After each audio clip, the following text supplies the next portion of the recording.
ஜீவவசனம் கூறுவோம், சகோதரரே சேர்ந்தே எக்காலம் ஊதுவோம்.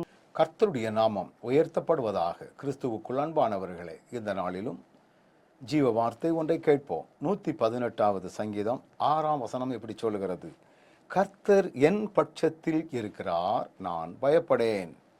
மனுஷன் எனக்கு என்ன செய்வான்? அழகாக இந்த வார்த்தைகள் நமக்கு சொல்லுகிறதை நீங்கள் பார்க்க முடியும்.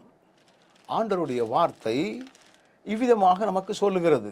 தாவீது தன்னுடைய பிராக்டிக்கல் லைஃப்பில் அவர் எழுதுகிறார், அங்கே கர்த்தர் என் பட்சத்தில் இருக்கிறார். என் பட்சம் அப்படின்னா எனக்கு சார்பாக இருக்கிறார், என் கூட இருக்கிறார், என்னுடைய பின்னணித்தில் இருக்கிறார், எனக்கு ஒத்தாசையாக இருக்கிறார், எனக்கு உதவி செய்கிறவராய் இருக்கிறார். நான் என் ஆண்டவராகிய கர்த்தரை சார்ந்து நிற்கிறேன்.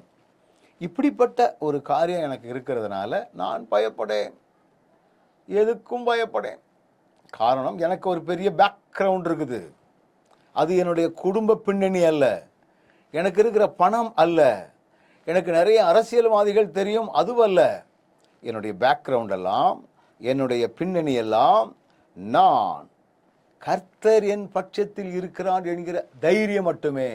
அந்த தைரியம் பயமில்லாத ஒரு வாழ்வினால் என்னை ஆண்டவர் நடத்துகிறார்.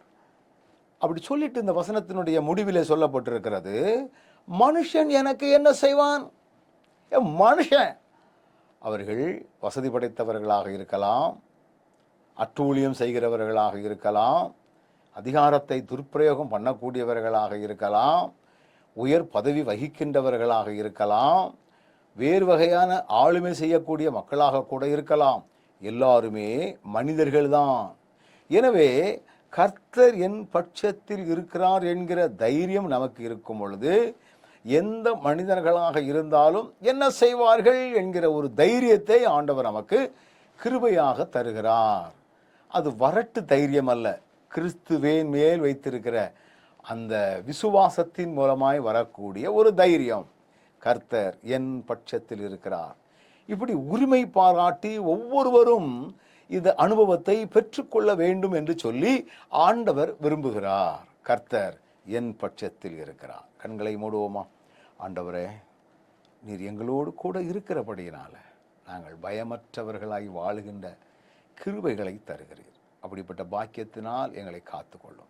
இயேசுவின் நாமத்தில் ஜெபிக்கிறோம் நல்ல பிதாவே, ஆமென்.